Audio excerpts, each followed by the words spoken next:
Manuel Kant, uno de los filósofos más importantes de la modernidad y de la historia, cumple 300 años y a nivel mundial se están celebrando jornadas que conmemora todo su pensamiento. Y lo segundo es que nos encontramos en República Dominicana en la Semana de la Ética Ciudadana y todas las instituciones, tanto del Estado como educativas, universidades, institutos superiores, celebran cada año, hacen jornadas muy importantes para conmemorar la Semana de la Ética Ciudadana. La conferencia que nos corresponde en el día de hoy, la charla que nos corresponde en el día de hoy, se titula ¿Es la política moral de Kant una ética de la convicción? A cargo del doctor Leonardo Tovar González, que paso a leer a continuación su reseña, su perfil académico. Leonardo Tovar es integrante de la Sociedad Colombiana de Filosofía desde el 2001 y de la Sociedad de Estudios Kantianos en Lengua Española desde el 2012. En la actualidad está vinculado al programa de filosofía de la Fundación Universitaria San Alfonso, institución en la que orienta el grupo de investigación interdisciplinario en filosofía y teología. A partir de 1984, ha ejercido la cátedra y la investigación filosóficas en diferentes instituciones colombianas y participando con asiduidad en diferentes certámenes académicos en el país y el extranjero. Sus campos de interés residen en la filosofía práctica, con énfasis en los nexos entre ética y democracia en perspectiva kantiana, en la historia del pensamiento filosófico en Colombia y América Latina, y en años recientes en las relaciones entre filosofía y educación. En la primera área pueden destacarse el libro ¿Es posible una democracia intercultural en Colombia?, del año 2000, que fue Premio Nacional de Ensayo Político del Ministerio de Cultura, así como la colaboración en las obras grupales Pensar en Marcha, Filosofía y Protesta Social en Colombia, Claxo 2022, Luchas Sociales, Justicia Contextual y Dignidad de los Pueblos, Chile 2020, Claves de la Justicia desde América Latina, publicado en Valencia en el 2019, Los Rostros de la Razón, Immanuel Kant, desde Hispanoamérica, volumen 2, Filosofía Moral, Política y del Derecho, 2018, así como en publicaciones periódicas en revistas indexadas. Bueno, sin más, le damos la bienvenida a Leonardo. Gracias por tu colaboración en esta charla, que es muy oportuna. Les recordamos a los presentes, y agradeciéndole su asistencia, que el procedimiento para las preguntas y demás la van escribiendo en el chat, y cuando el doctor Leonardo Tovar, termine su presentación, luego le vamos leyendo preguntas para que la vaya respondiendo, ¿no? Y los comentarios también. Entonces, nada, Leonardo, gracias, te damos la palabra. Si tú vas a presentar algo, si vas a compartir alguna pantalla, tienes disponible todos los instrumentos del Zoom. Bueno, muy buenos días. Muchas gracias a ustedes por la invitación, especialmente al doctor Ramón Leonardo Díaz y a usted, profesor Edinson, por la presentación. Quiero preguntarles cuánto tiempo, en definitiva, tendría yo para la exposición. Sí, unos 40 minutos, ¿verdad? Está muy bien, Sí, perfecto, perfecto. perfecto. Y entonces la idea es que yo proyecto lo que corresponda. Sí, puede Bueno, proyectar lo que usted decida, bueno. si quiere hacer una presentación, perfecto. Sí, sí. Pues vamos a ver que no acostumbro manejar mucho Zoom, pero entonces, claro, solamente tenganme paciencia. A ver, a ver.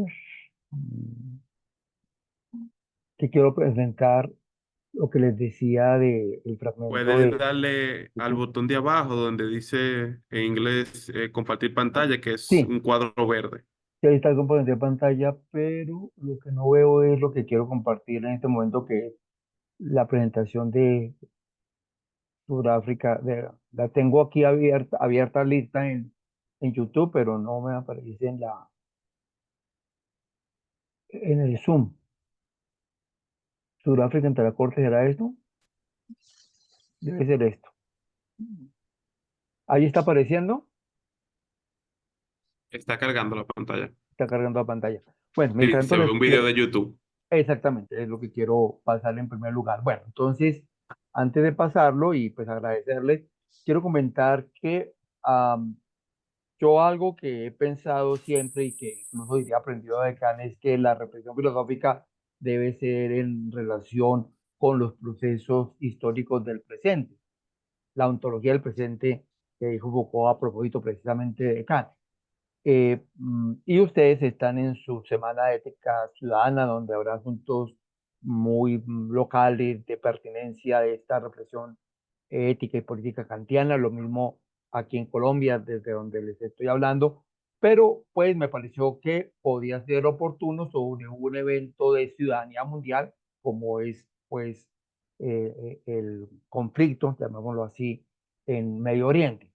Entonces, voy a pasar para iniciar como 3 minutos de la presentación que hizo Sudáfrica el 11 de enero pasado ante la Corte de Justicia, denunciando por genocidio al Estado de Israel, como pues seguramente ustedes están enterados, y eso va a ser como el contexto global, por lo demás, que va a servir para mi exposición en torno al pensamiento político de Kant. Entonces voy a pasar, ya terminó de cargar. Sí, Sí, se ya ve. está cargado, sí. Sí está Listo, entonces cargado. listo, voy a pasar, son como 3 minutos.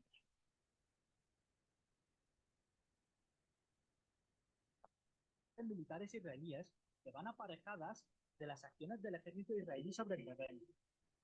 Pese al horror del genocidio llevado a cabo sobre el pueblo palestino, siendo mostrado en directo desde Gaza hacia nuestros móviles, computadores y televisores, el primer genocidio en la historia donde sus víctimas están grabando en directo su propia destrucción, con la desesperada y hasta el momento infructuosa esperanza de que el mundo quizá haga algo. Gaza representa nada menos que un fracaso moral, escrito así por el normalmente reservado Comité Internacional de la Cruz Roja. Como fue subrayado por los altos cargos de la ONU, este fracaso tiene, cito, repercusiones no solo para los habitantes de Gaza, sino para las generaciones venideras que nunca se olvidarán de estos más de 90 días de infierno y su asalto a los preceptos más fundamentales de la humanidad. Como dijo el portavoz de la ONU en Gaza la semana pasada, ante la imagen de un hospital marcado claramente por el símbolo de la media luna roja, donde 5 palestinos, incluyendo a un bebé de 5 días, fueron recientemente asesinados. El planeta debería estar completamente horrorizado. El mundo debería estar completamente indignado. No hay un lugar seguro en Gaza. Y el mundo debería estar avergonzado.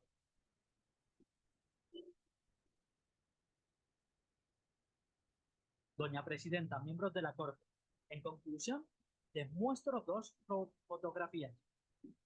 La primera es sobre una pizarra en un hospital al norte de Gaza, uno de los muchos hospitales palestinos atacados, sediados y bombardeados por Israel a lo largo de los 3 últimos brutales meses.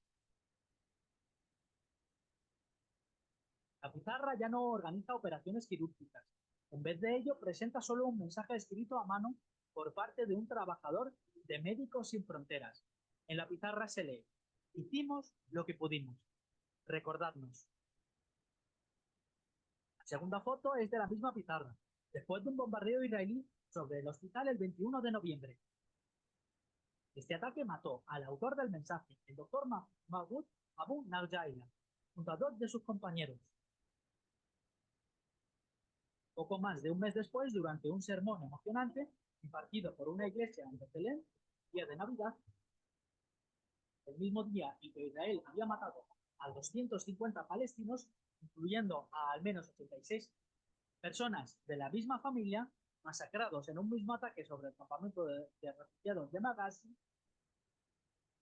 el pastor palestino Munter Isaac le habló a la congregación y al resto del mundo y dijo: Gaza, tal y como la conocemos, ya no existe. Esta es una aniquilación, es un genocidio. Nos alzaremos, nos volveremos a levantar en mitad de la destrucción, como siempre hemos hecho como palestinos, aunque este sea con mucha diferencia el mayor golpe que hemos recibido. Pero dijo: no se admitirán disculpas después del genocidio. Lo hecho, hecho está. Quiero que te mires al espejo. ¿Dónde estaba yo mientras Gaza sufría un genocidio?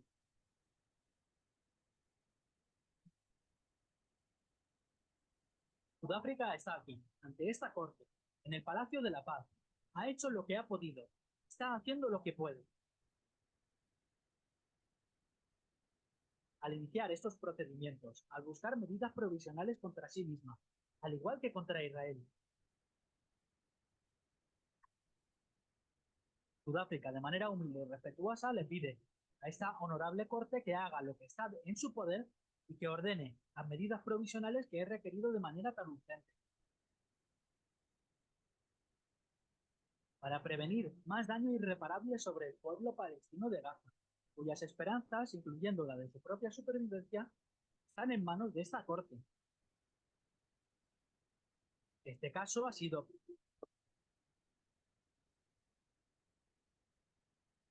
Bueno, muy bien. Entonces, pues como les mencioné, eso era parte de la presentación del caso en enero pasado. Esos 90 días ya se han convertido en más de 6 meses, pero pues yo quiero partir de ese acontecimiento del presente para enmarcar el tema del pensamiento político de Kant y su vigencia. Entonces, para facilitar el seguimiento, que escuchar texto así en estos encuentros remotos es un poco difícil para las personas que están en la escucha, entonces voy a ver si puedo proyectar también una presentación que es solamente destacando algunos puntos, obviamente haciendo énfasis en el pensamiento kantiano. Entonces vamos a ver con ese otro archivo que es este. Bueno, entonces un gusto estar con ustedes y pues trataré de hilar a esta vez por aquí, a ver.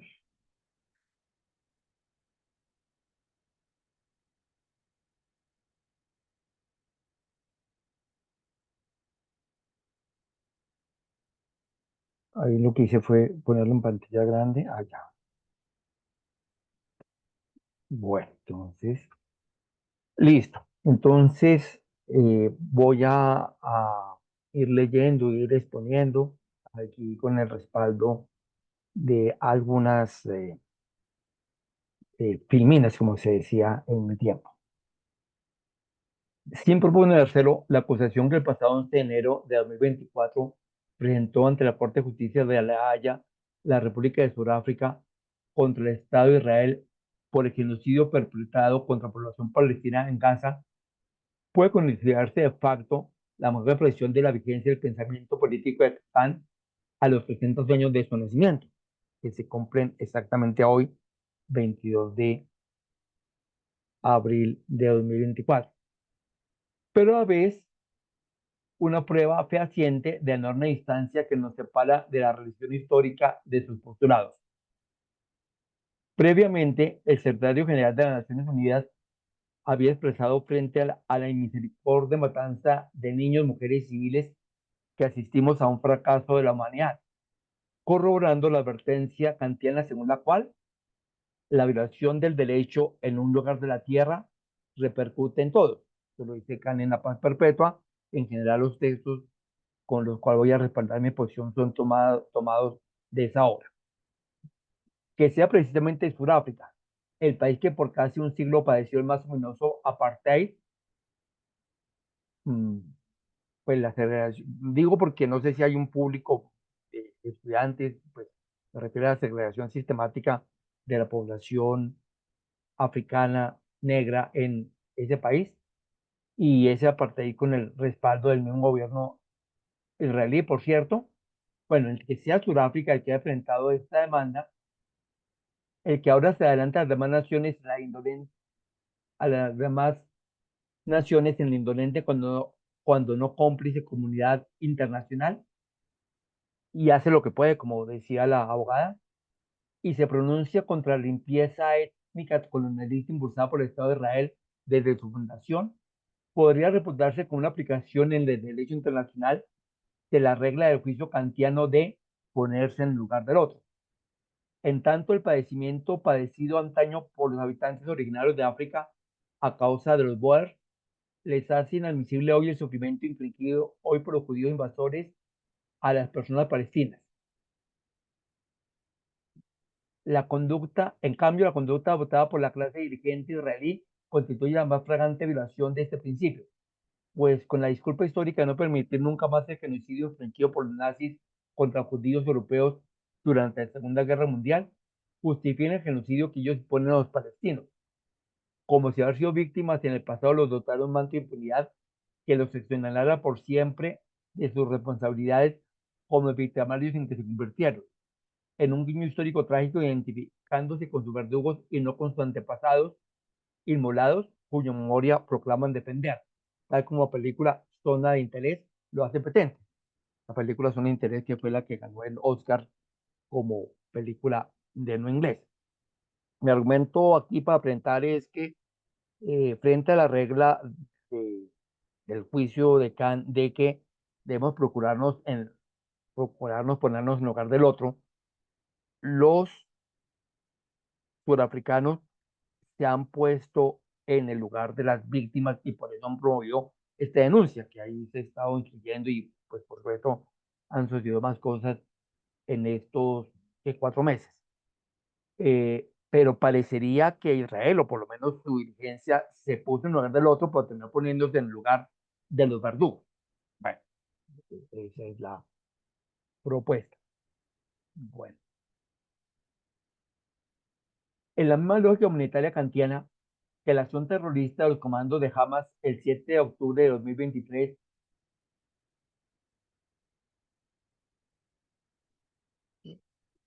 a ver, sí, que la acción terrorista de Hamas se explique como una reacción contra la ocupación de larga duración del territorio palestino por Egipto y Israel, que como se ha señalado desde antes habían transformado a Gaza en la mayor cárcel a cielo abierto del mundo, tampoco justifica, tampoco significa justificar como actos emancipadores las violaciones, asesinatos y tomas de rehenes ejecutados aquel día, pues ni estos crímenes de lesa humanidad pueden celebrarse como actos de liberación nacional, ni los crímenes de Estado contra la humanidad desencadenados por Israel en retaliación pueden avalarse como una justa guerra de defensa nacional. No se trata de justificar ni a uno ni a otro. En realidad, tanto los líderes del grupo terrorista como los del Estado terrorista encarnan al moralista político denunciado por Khan el hacia la paz perpetua, pues en un otro bando no dudan en reivindicar sus intereses parciales, variándolos bajo preceptos éticos, a su vez consagrados bajo preceptos religiosos, no solo mediatizando a los adversarios al buscar destruirlos como enemigos irreconciliables, sino instrumentalizando a sus propios militantes, poniéndolos alternadamente como verdugos o como víctimas. Este es pues un ejemplo mm, límite, lo que está sucediendo en Gaza en este momento, pero por supuesto esa figura del moralista político la encontramos a cada paso, ¿no? Es el que justifica la consecución de sus intereses y la instrumentalización de los otros, diciendo que responden a ideales, a principios religiosos, sin tener en cuenta pues la vida de la persona, ni su propia vida, ¿no? Entonces, en eso consiste la figura del moralista político que tipifica Kant en La Paz Perpetua y que a mí me parece se puede ejemplificar en el caso que estoy diciendo, tanto con la dirigencia de Hamas como con la dirigencia de Israel. Por supuesto, aquí estamos hablando de cancha, cada uno tendrá su opinión sobre la aplicación y sobre lo que está sucediendo en este momento en Medio Oriente, ¿no? No es el foco del asunto, sino simplemente es el contexto de reflexión. No obstante, la justicia del diagnóstico kantiano parece estrellarse contra la inutilidad,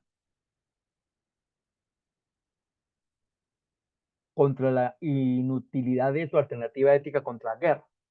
Pues pese a la denuncia de Sudáfrica y la aceptación del caso por parte de la Corte de la Haya, durante los meses transcurridos en este año, este no ha hecho sino recrudecerse, apilando más niños desplazados por los bombardeos, aumentando la hambruna en un territorio en el que las personas han sido acribilladas incluso por intentar recoger la escasísima ayuda humanitaria que el ejército de ocupación permite distribuir, llevando a su cumplimiento la infame divisa de liberada Palestina de los palestinos, como gráficamente señalado el pasado 27 de marzo ante el Consejo de Seguridad de las Naciones Unidas, Francesca Albanese, relator especial de las Naciones Unidas sobre los territorios palestinos. Entonces, leo la cita que estoy proyectando.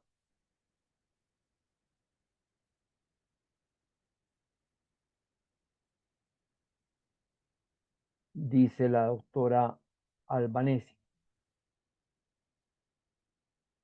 En la hora más oscura, la comunidad internacional no puede seguir indagando lo que es el proyecto de Israel de liberar a Palestina de los palestinos. Pues, evidente sarcasmo. Ello ha llevado a un genocidio expuesto a la luz del día en Gaza. Bueno, y prosigue. Pero lejos de aliviarse, la situación global se agrava, pues de las guerras localizadas en Ucrania y el Medio Oriente se avanza en intervención de otras potencias regionales como Irán, amenazando con arrastrar pronto a la OTAN y detrás de ella a Estados Unidos, y al frente de Rusia ya con potencia nuclear, y China, que desea reclamar militarmente su puesto como nuevo hegemón.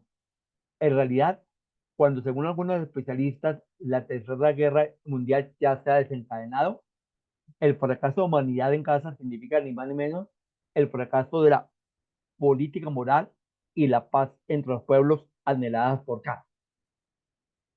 En el día del cumpleaños de Kant, entonces el panorama parece ser, bueno, Kant es un referente filosófico, pero lo que dijo parece que está muy lejos de estarse realizando. Con este y otros conflictos civiles internacionales en marcha, parecería aprobarse a náusea cuánta razón le cupo a Max Weber cuando en su célebre conferencia del 1919 advirtió que la ética de la convicción, ejemplificada por antonomasia en el sermón de las montañas, el sermón de las bienaventuranzas de Jesucristo, por supuesto, y en la ética del deber kantiana, no es la propia del político vocacionado, quien por el contrario está llamado a responder por las consecuencias de sus decisiones ante la comunidad a su cargo, según los términos de una ética de la responsabilidad. Bueno, para que quienes no estén familiarizados, seguramente la mayoría de ustedes sí lo estará, en esa conferencia de 1919, ¿cierto? Saliendo de la Primera Guerra Mundial, Max Weber habla del político y dice cuál es la ética propia del político. Y dice, la ética propia del político no puede ser la ética de la buena intención hasta el final. No puede ser la ética de poner la otra mejilla, para decirlo evangélicamente, porque él puede ser así en lo personal, pero él como dirigente, como líder, está llamado a asumir la responsabilidad por sus actos ante una comunidad. Y entonces es la que tiene que seguir en la ética de responsabilidad. mm, Claramente, así en un momento dado eso exija, pues no poner entre hecho, pero sí poner en segundo plano sus convicciones más profundas. Esto es sobre Kant, pero por supuesto yo aquí no quiero decir que Weber hubiera preconizado que el político mm, re- siempre tiene que ser trampa, ni más faltaba, eso ni siquiera lo pensaba Maquiavelo. Pero pues él pone presente que la política es el lugar de la ética de la responsabilidad, no de la ética kantiana y de la política kantiana de la convicción, de la buena intención, ¿no? Y precisamente frente a eso es que yo quiero pronunciar. Entonces, prosigo. Si introducieron a matices en el argumento weberiano, le pondré el texto. Si introducieron los matices, bueno, algo lo dice en el argumento weberiano, en esta exposición sobre la filosofía política kantiana, sostendremos que el sociólogo alemán no contaba con la razón de interpretación sobre Kant. En nuestro criterio, los 300 años de su nacimiento constituyen una ocasión propicia para arrebatar la lectura de la filosofía práctica del fracaso de intención frustrada anticipado ya por Hegel en la ansiedad del deber abstracto y mostrar que la moralidad kantiana no se vacía en el alma bella de la moralidad formal opuesta a la eticidad concreta, ni la política moral se pliega sin más a la ilusa ética de la convicción. La crítica de Weber a Kant como filósofo política la anticipó de alguna manera Hegel. Y yo digo que precisamente hay que mostrar que Kant no tan fácilmente cae bajo la piadosa ética de la convicción. Y entonces enuncio lo que voy a procurar defender con la amable audiencia de ustedes. Contrario a esto, consideramos que una recta interpretación de la vigencia de los postulados políticos kantianos, más allá de la contrafactividad de una teoría crítica, tan crítica como inane, consiste en comprenderlos por fuera del marco subjetivista decidiativo en que han sido enclaustrados por dichos objetores, Hegel y Weber, y por no pocos defensores, y restituir la dimensión objetiva del planteamiento de Kant sobre la política, en aras de que ella brille con luz propia, como pronosticaba el filósofo en Hacia la Paz Perfecta. Entonces, hay algunos que hacen la defensa de Kant, yo mismo lo he hecho, diciendo que precisamente porque, como lo muestran situaciones como la de Gaza, todo está tan corroído, como el mal reina en el mundo, es que vale la pena insistir contrafácticamente en ese bello discurso kantiano del deber y de la paz a ultranza. Y sí, yo creo que a eso algo así hay que hacer, pero acá no era tan inocente, ¿no? Acá no son pacifistas así como iluso, sino él plantea argumentos de la objetividad de este mensaje, que es lo que yo quiero destacar. Bueno, entonces, después de esta introducción destinada a ponerle a Kant en la esfera política del presente, la conferencia discurrirá en tres momentos.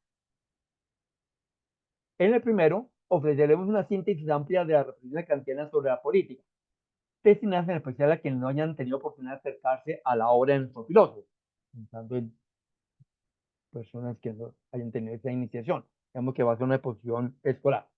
A continuación, se profundizará en los tres valores fundamentales del republicanismo kantiano, con énfasis especial en su vinculación con el contractualismo moderno. Por último, retomaremos la tesis esbozada en los párrafos anteriores con el fin de denunciar que la mayor irresponsabilidad política en la actualidad le atañe a moralistas políticos que no deben sacrificar los sagrados derechos de la humanidad y con ello los verdaderos intereses de los pueblos, poniéndose al margen del derecho y en contra de toda moralidad. Bueno, entonces, pues como me invitaron a hacer una presentación sobre política, a mí me pareció oportuno que además de mi tesis ya, digamos, eh,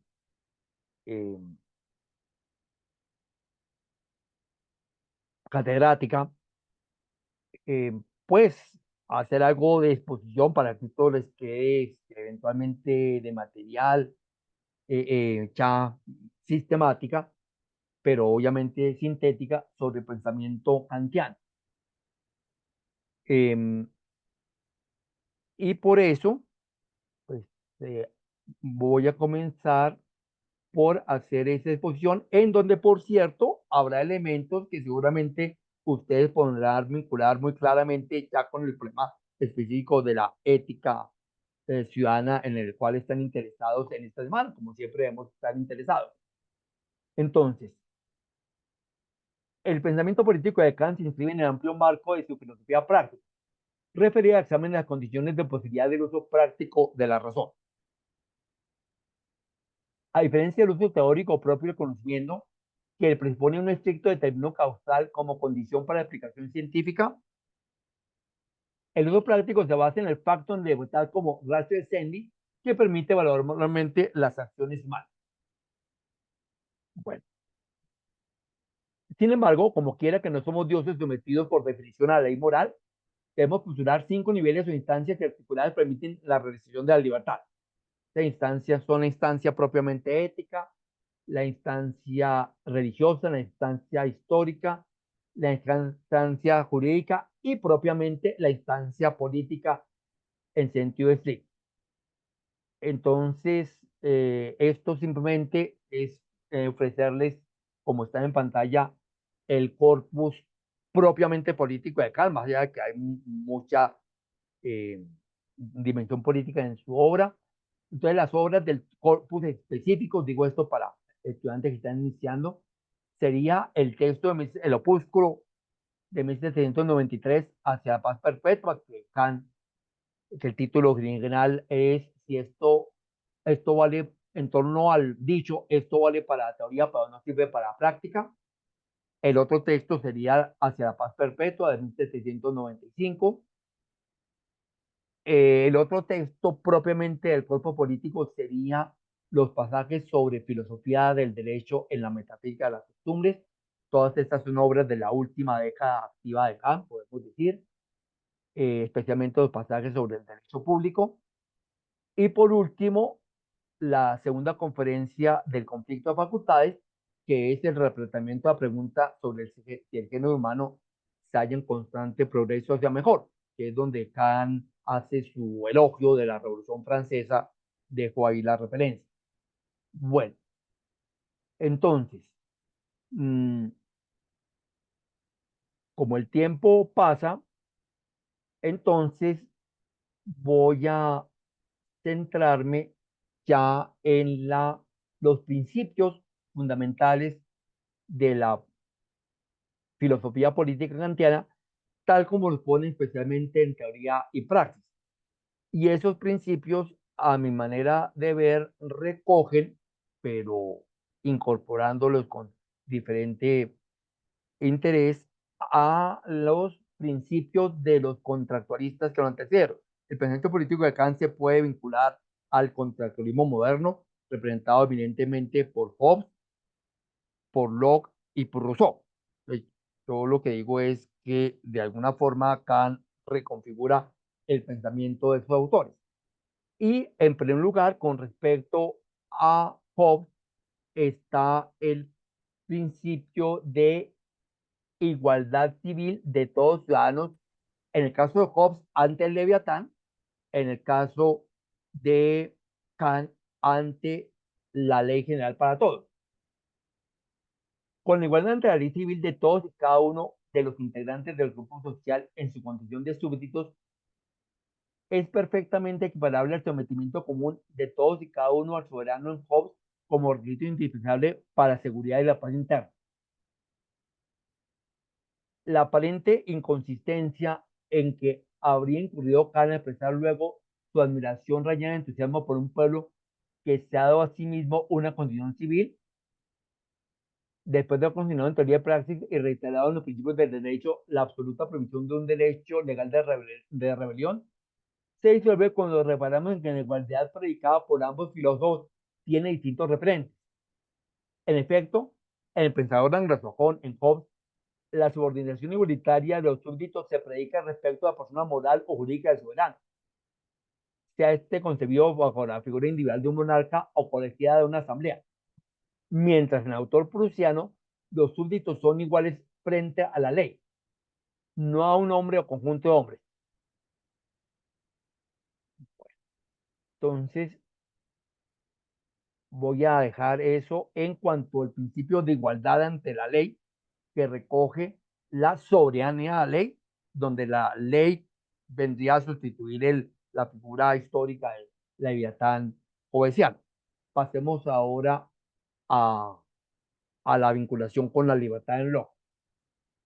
La igualdad ante la ley y no ante el soberano procede que previamente Kant había postulado como primer principio republicano la libertad de los integrantes de la sociedad política en tanto que personas. Ubicado en la tradición liberal que va de Locke a Stuart Mill, nuestro filósofo diagnostica como el más detestable despotismo la doctrina paternalista que pretende dictarle al ciudadano cómo vivir su vida, cual si fuese un perpetuo menor de edad. Se aboga allí en primer lugar por la libertad en sentido negativo, esto es, como no determinación de cualquier coerción externa y legal que pretende imponerle un curso de acción o de misión a la conducta del individuo. Pero la libertad kantiana no se agota en puro libertarianismo, que está tan de moda ahora, ¿no? Sino da un paso más con libertad positiva, vale decir, como autodeterminación del sujeto, fundada en principios éticos y en vista de la realización de sus fines de existencia.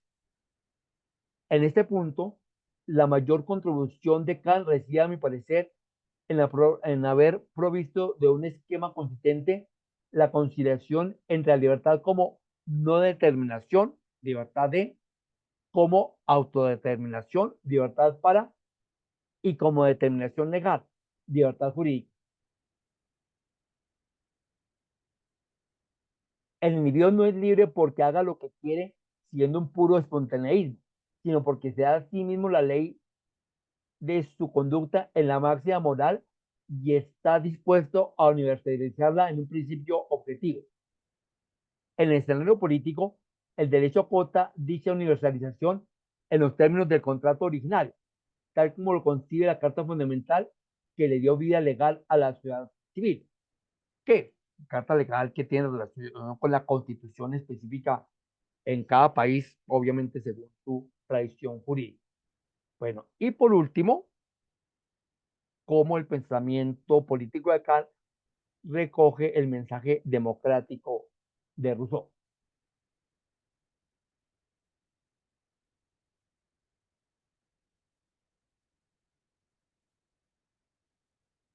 Bajo la evidente impronta de Rousseau, se configura el tercer principio republicano de Kant, relacionado con la independencia de los ciudadanos en el marco de la ley común que lo rige. Más allá de disputas terminológicas, habría que hablar mejor de autonomía política, entendida como la codependencia de los ciudadanos respecto de la normatividad jurídica y las instituciones políticas que ellos mismos han generado, sino fácticamente, sí moralmente. Retroduciendo el fondo político del reino moral de fines a la política expresa, la legitimidad política se obtiene del potencial acuerdo de todos y cada uno de los ciudadanos con las normas y actos del Estado, como si, en efecto, hubieran contado con el consentimiento de los miembros de la comunidad política, transformando el desiderato ilustrado del uso público de razón en criterio constitutivo de la República que garantiza a la vez la paz interna y externa. El principio trascendental de publicidad se erige en fundamento supranormativo de las acciones de la autoridad, al invalidar las acciones que necesitan de secreto para lograr su cumplimiento y presumir la corrección de aquellas cuya realización requiere de la publicidad entre los asociados.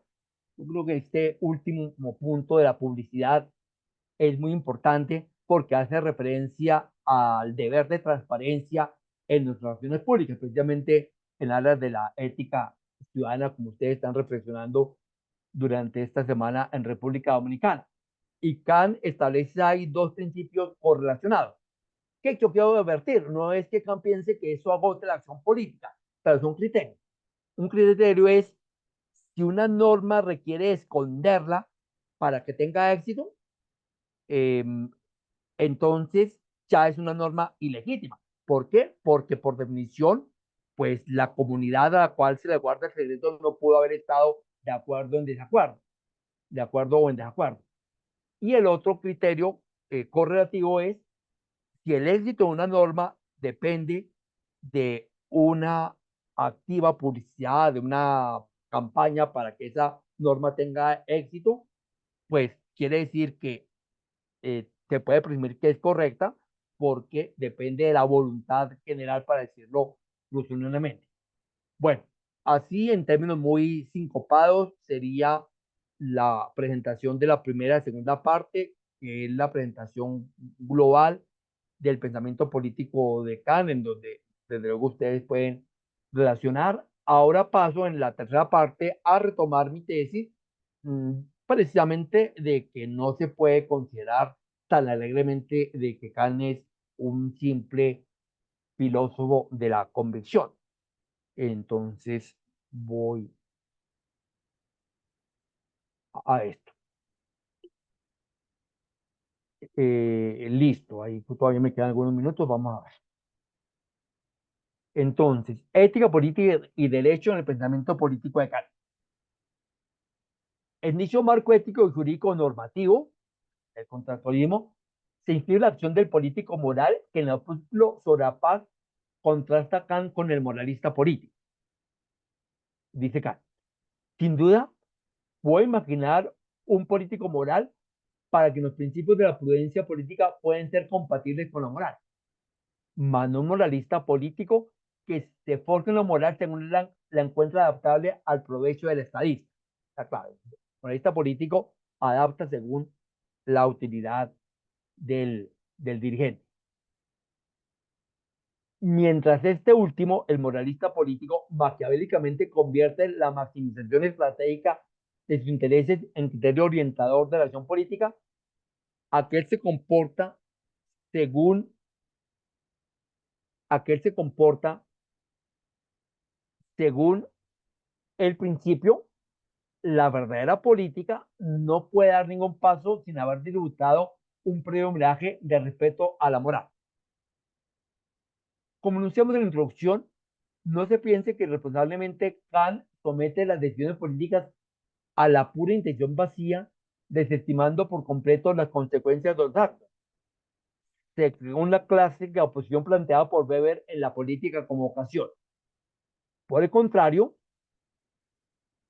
si no asumimos que los principios puros del derecho poseen una realidad objetiva, es decir, que se pueden aplicar y que conforme a ello ha de actuar el pueblo y el Estado, así como los estados entre sí, al margen de lo que objete la política empírica, llegamos a la conclusión desesperanzada de la imposibilidad de toda política.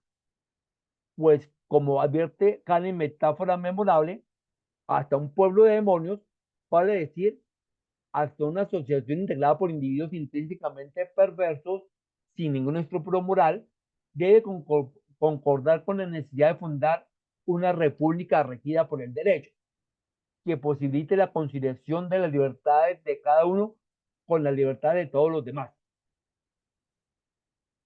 Entonces, esta cita de Kant es importante porque habla de que se requiere asumir esto objetivamente, no como un deseo, hay ojalá una utopía en el sentido más pueril del término. Sí, obviamente es una utopía, pero una utopía que requerimos para constituirnos como sociedad internacional, a propósito de los conflictos de que estamos hablando, o nuestras sociedades nacionales o locales en cada ciudad, o en cada colegio, en cada empresa, ¿no?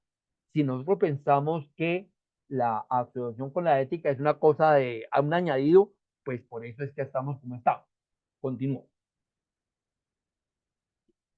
Por supuesto, se requiere que este pueblo de demonios requiera sensatez, o se quiere que tengan sensación de entendimiento. Puntualiza acá introduciendo una cláusula pragmática que complementa la proyección teleológica y la fundamentación práctica que ya hemos explicitado. Es decir, hay una dimensión pragmática prudencial, como dice Kant, precisamente lo que yo quiero destacar, no solamente lo del principio eh, rigorista, porque sí. Bueno, en el punto en que estamos profundizando, la política ciertamente debe rendirle tributo a la moral, pero gracias a la paulatina incorporación del derecho basado en el derecho de los hombres, esta exigencia deja de ser algo accesorio para convertirse en el deber y la finalidad inmanente de la política, que entonces reinará con los propios. En las palabras exactas de Kant, y digamos que pienso yo que esta puede ser la cita de Kant más fuerte en lo que yo quiero enfatizar, el derecho de los seres humanos ha de mantenerse como algo sagrado, por grandes que sean los sacrificios que tal cosa le cueste al poder dominante. Aquí no cabe partir la diferencia e inventarse un híbrido pragmáticamente condicionado de derecho a mitad de camino entre lo justo y lo útil, sino que cualquier política ha de doblar sus rodillas ante la moral. Y aquí viene el matiz. Si bien cabe esperar que aun cuando sea lentamente alcance un estadio donde brille con luz propia. Eh, yo quiero decir que esta argumentación, que aquí pues la he enfocado en el derecho internacional, se puede derivar de la argumentación sobre el que son los derechos humanos. Con su tesis de dignidad humana, Kant es uno de los filósofos que fundamentan la idea actual de derechos humanos. Pero en tiempos de Kant todavía los derechos humanos eran un principio meramente moral.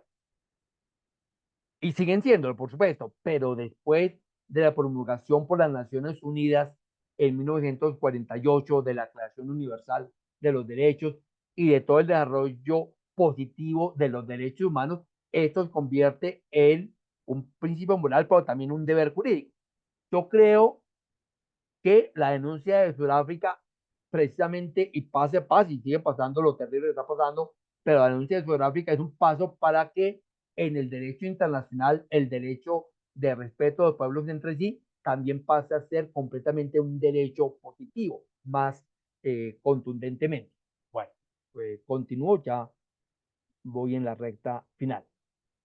Es precisamente aquí, en el marco de esta cita, donde queremos poner la piedra angular de nuestra argumentación en torno a que la tesis kantiana sobre una política moral no surge una piadosa defensa del deber por el deber, y por tanto se la puede catalogar dentro de la ética de convicción, que en la maximización de principios normativos absolutos elude las responsabilidades políticas históricas y a nombre del bien supremo, paradójicamente sacrifica el bienestar del pueblo que declara defender.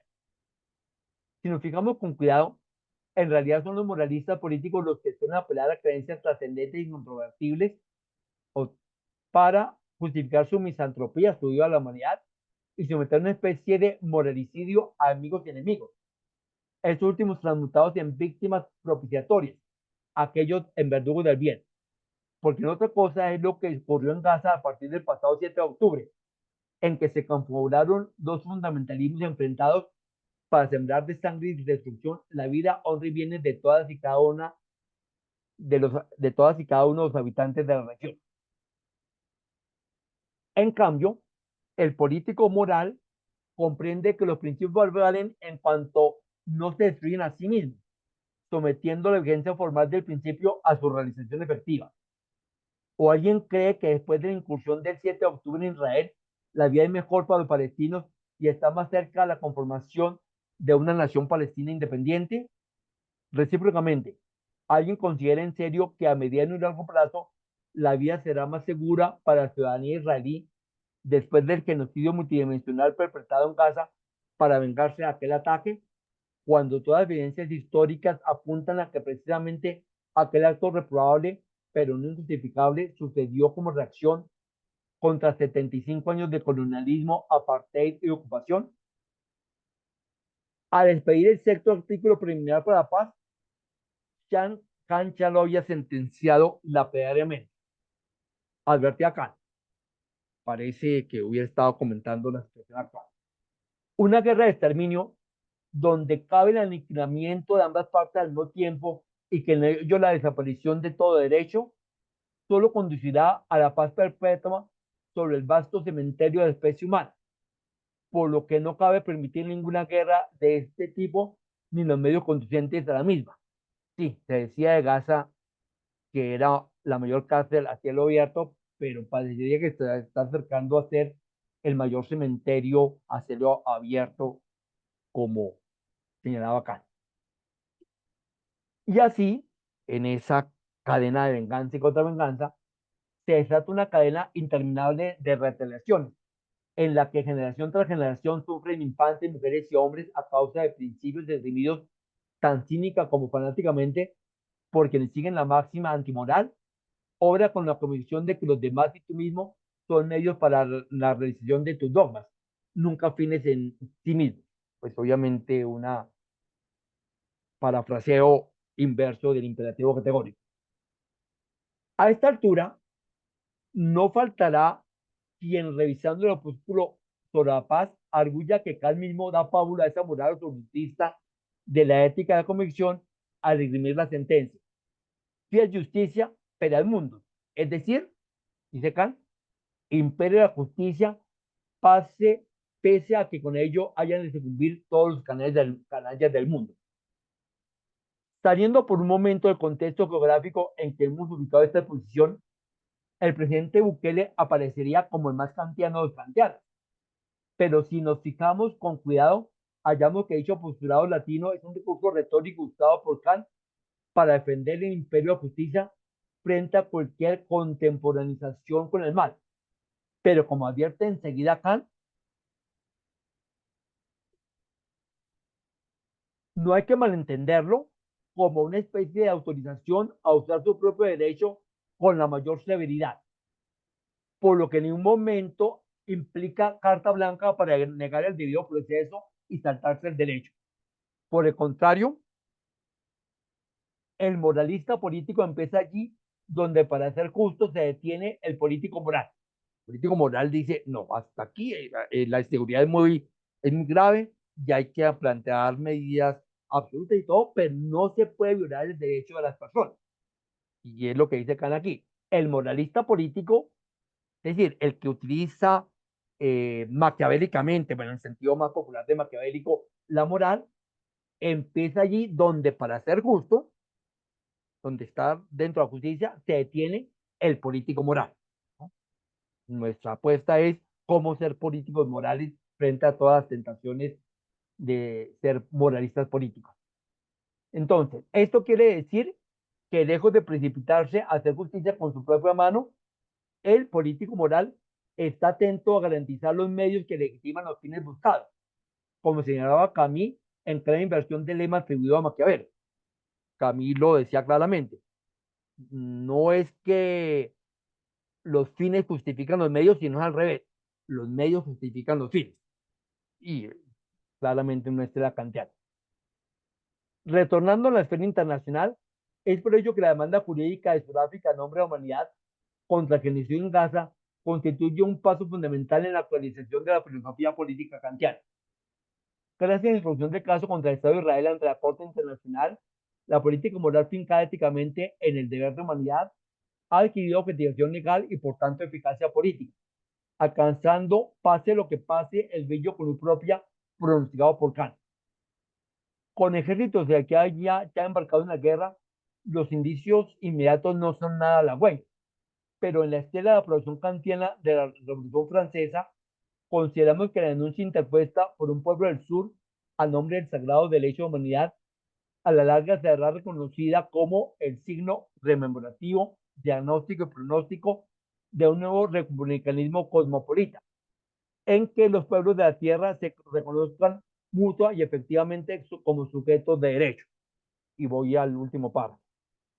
En conclusión, tanto en el ámbito interno como en la esfera internacional, el político moral tipificado por Kant no es otro que este hombre político a la vez sensato, responsable y honesto, correcto, dispuesto en aquel tiempo a escuchar los consejos de los filósofos como voceros de la razón pública, yo ya a obedecer la razón pública encarnada en los dispositivos legales y constitucionales de generación, control y aplicación del derecho entre las personas y entre los pueblos.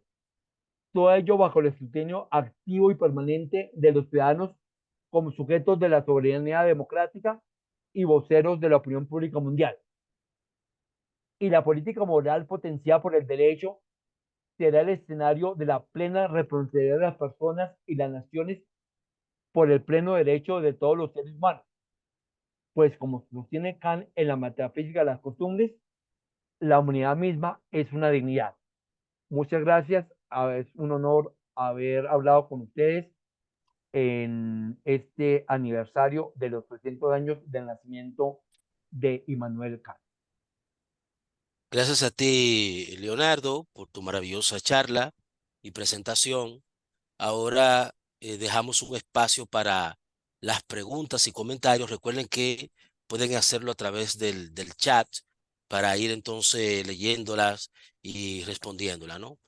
Eh, por, Mucho gusto. por mi parte, me gustaría eh, saber cuál es tu posición sobre la actualidad de la paz perpetua de Kant a propósito de estos acontecimientos y cómo puede de alguna manera rehabilitarse esas tesis que son fundamentales y que influenciaron bastante en el derecho, en el campo de la ética, ¿no? Incluso la política, ¿no? Entonces me gustaría saber cuál es tu posición, si hay cosas que eh, se pueden dejar de lado o si se puede recuperar por completo los principios que plantea ese gran texto de Kant. No sé cuál es tu posición al respecto. Sí, muchas gracias, profesor Edison. Mm, Pues, por supuesto, el contexto histórico ha cambiado mucho. Kant escribe este texto eh, a propósito de los acuerdos entre las potencias europeas en la última década del siglo XVIII, en donde pues son reinos frente a reinos. Y por supuesto, entonces, ya las precauciones inmediatas hay que tomarlas con beneficio ambiental haciendo transformación, pero sí hay unos criterios básicos. Y yo además de lo que dije, pues ya propiamente en la conferencia, lo resumiría así. Em, la paz se ha procurado obtener tanto en tiempos de campo, luego después en todas las guerras nacionalistas y colonialistas del siglo XIX y siglo XX, lo que llamamos del siglo XXI, a través del equilibrio de fuerzas entre las potencias, potencias con más poder, con poder mediano o satélites de esas grandes potencias. Entonces, una prueba de eso, quizás la más grande, fue precisamente el equilibrio nuclear durante la llamada Guerra Fría, que precisamente estuvo a punto de romperse con ocasión de los misiles o soviéticos en Cuba, ¿no? Eh, y ahora, pues eso mismo se ve, ¿no? Entonces, si entra Irán, entonces a Israel, pues lo respaldan de cada forma más clara Estados Unidos, la OTAN, pero de todas formas, para mantener ese equilibrio, le dicen no vaya a responder demasiado duro. Estamos, pues, las expresiones se están desarrollando y los países que estamos afortunadamente lejos, sin embargo, pues con todo el poder de lo que puede ser nuclear, obviamente estamos en asco, como usted suele decir. Pero al final esto lo que logra es aplazar el desencadene del conflicto. Estuvo la Primera Guerra, surgió la Segunda, algunos dicen que ya prácticamente estamos en la Tercera Guerra, pues eso pues habría que mirar. Desde luego yo no soy especialista en geopolítica internacional, lejos de serlo, pero por supuesto sí lo pienso.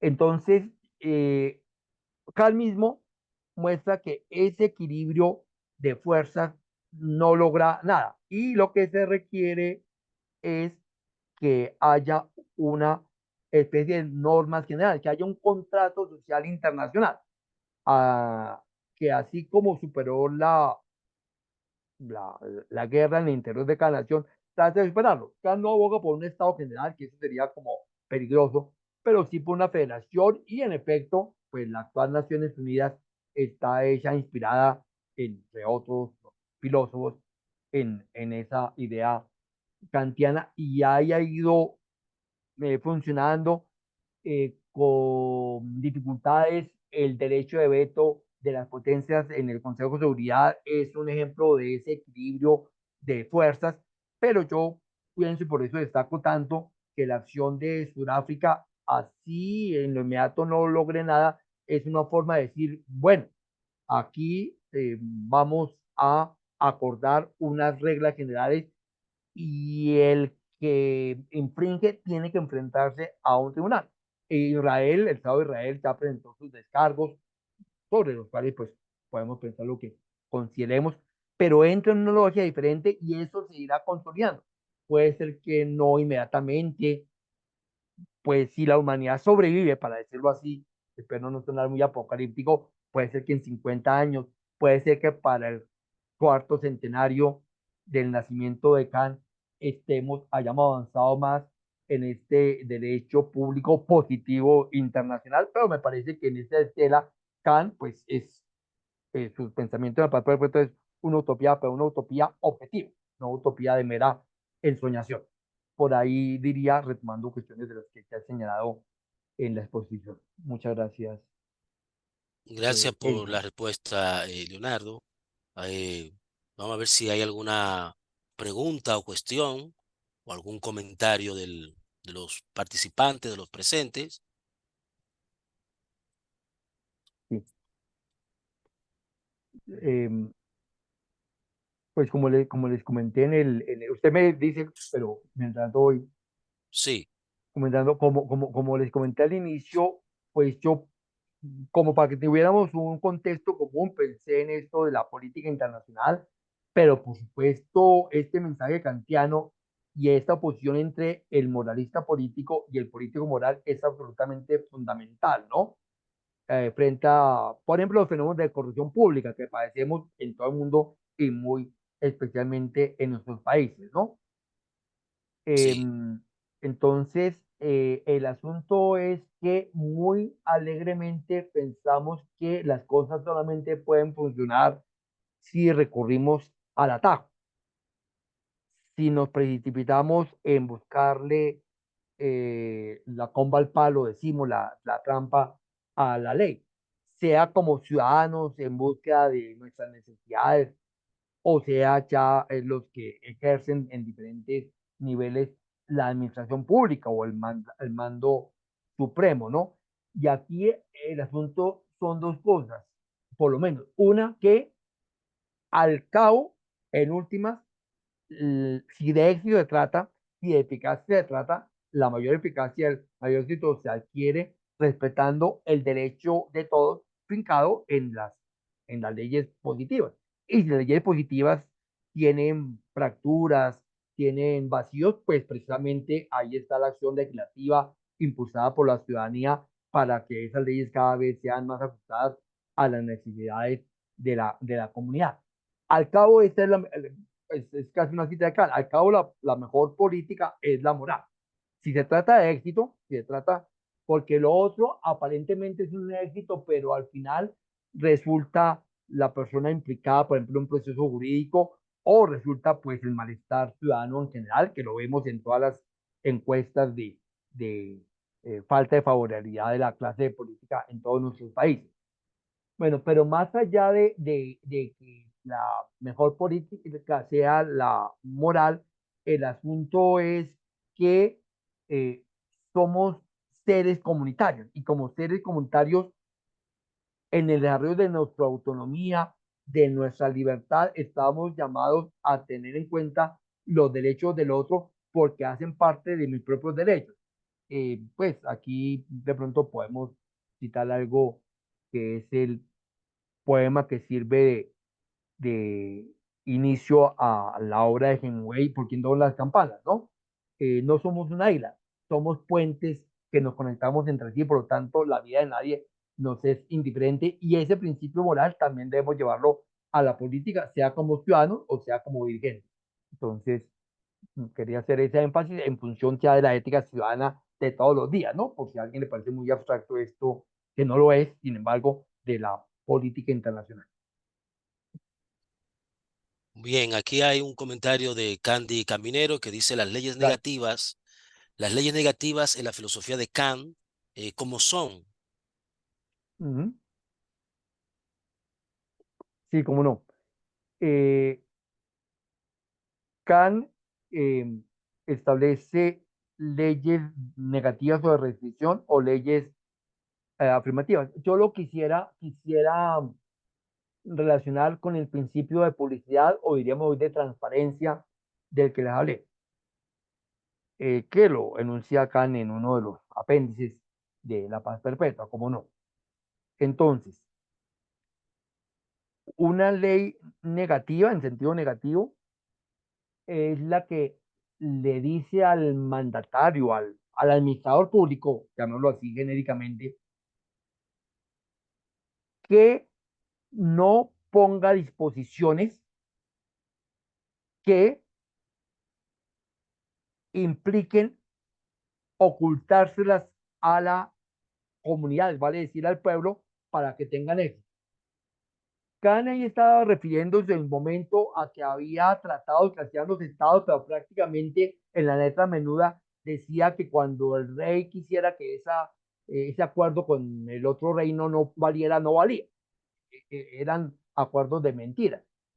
Pero nosotros lo podemos vincular. ¿Cuántos acuerdos no hacen nuestros gobernantes con, por ejemplo, los grandes eh, eh, eh, organismos de crédito internacionales para hacer restricciones graves a la vida, prosperidad de las naciones y que pasan, aquí empleamos esa expresión, pasan de agache, ¿no? No se vincula, se presentan de otra forma, logran acuerdo para renegociar cuando en el fondo es que le están clavando más la, la, la, la usura a estos pobres países, ¿no? Entonces hay que tener muy claro, no, la gente, el pueblo tiene pleno derecho a conocer exactamente qué es lo que le acuerden, no que las cosas sean a su espalda. Y esto porque el principio de legitimidad en últimas es la voluntad real o por lo menos potencial de la comunidad, ¿no? Frente a las decisiones que la atañen. Entonces, yo vería que ahí es una ley en sentido negativo. Evita hacer leyes con secreto. En cambio, el principio complementario es que cuando los criterios, las disposiciones políticas tienen éxito gracias a la publicidad, es que esas disposiciones son, tienen presunción de legitimidad. Y esto es afirmativo porque entonces ordena a que en lo posible la política pública sea transparente de cara a la ciudadanía. Eso no quiere decir que todas y cada una de las cosas sería imposible la vida. Claro, hay cosas que son de la administración más técnica que se van dando en el día a día, pero de todas formas debe ser posible la fiscalización, la observación de la comunidad y la comunidad debemos estar dispuestos en ese sentido del republicanismo a estar abiertos a esa fiscalización, a ver por dónde van las cosas, cómo se invierten nuestros impuestos y demás, ¿no? Entonces yo lo tomaría por ahí, no sé si la persona que preguntó estaba pensando en algo diferente o en algo más específico de la filosofía kantiana, pero yo enfatizaría por ese lado. Gracias. Sí, en ese sentido también podemos decir que Kant piensa en la importancia, el papel, el rol de la participación, ¿no? Del ciudadano, la manera en que éste se involucra también en los asuntos del Estado, que es un ideal propio de la sociedad occidental, porque lo encontramos, por ejemplo, en los griegos, pero Emmanuel Kant le da, digámoslo así, una legitimidad desde un punto de vista de lo político, de lo jurídico, ¿no? Así es. Así es. Claro está, cada ahí pues tiene restricciones en su tiempo, ¿no? Esta ciudadanía activa no la podían ejercer las mujeres y tampoco la podían ejercer los pobres, simplificando el punto. Pues hoy en día obviamente no es el caso, pero sin embargo yo sí creo que hay algún aspecto que podemos retomar de esa idea de Kant de ciudadanía activa. Una es que mm, la ciudadanía activa requiere de condiciones materiales específicas y educativas también para ejercerlo. Entonces, no basta con que, por lo menos en Colombia, en 1958, se le haya dado la posibilidad del voto a las mujeres, porque, por supuesto, en un primer momento el voto de las mujeres podía ser lo que el esposo le obligaba a votar. Entonces, en la medida que las mujeres se han incorporado a la vida activa, económica, pues, siempre no han estado del hogar, pero ahorita también el reconocimiento del trabajo doméstico hace parte de ello. Entonces, hay las condiciones de ciudadanía activa. Y lo mismo hay cierto para todas y todos. En la medida que contemos con recursos, aquí en Colombia es un problema muy grave la venta del voto. Hay personas que prácticamente viven de a 2 años, 2 años vendiendo por cualquier plata el voto para las elecciones, pues porque no tienen condiciones mínimas y ya están acostumbrados a eso. Entonces, en la medida que la ciudadanía tenga medios y tenga conciencia a través de una educación cívica para entender que el voto es la expresión de su derecho ciudadano, pues además de otras formas de participación activa, entonces lograremos esa ciudadanía activa que quiere acá, por supuesto, y más generalizada que lo que él con los prejuicios de su tiempo pensaba. Bueno, nada más que agradecerte, Leonardo, por tu presentación y al público presente que nos acompañó esta mañana, ¿no? Les recordamos que ha sido grabada esta charla y está en nuestro canal de YouTube, Proética RD. Queremos agradecer también a Adofil, que coparticipó en esta organización, y también a la Escuela de Filosofía de la Universidad Autónoma de Santo Domingo, una colaboración bastante estratégica. Sin más, nos despedimos y gracias una vez más, Leonardo, y a todos los demás. Seguimos en contacto. Muchas Gracias. gracias a ustedes y mucho éxito con toda la labor tan importante que desarrollan. Gracias.